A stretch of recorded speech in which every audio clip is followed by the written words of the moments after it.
Hello guys, welcome to our YouTube channel, and today we are going to learn how to turn off or on active status on Instagram. So let's get started. So if you want to turn on or off your active status, then what you can do is just simply open up your Instagram. After opening up your Instagram application, now what you can do is just tap on the profile icon which is on the bottom right.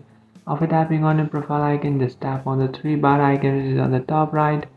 Now after tapping on that, just tap on settings and privacy.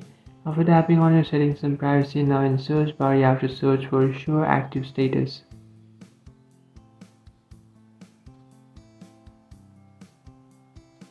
So here you will find this option, just tap on it, and after tapping on it, from here you can easily turn off your active status or just turn it on. So that's it guys, this is how to turn off or on your active status on Instagram. If you find this video helpful, don't forget to like and subscribe to our channel. If you have any doubts, feel free to comment below. Thanks for watching.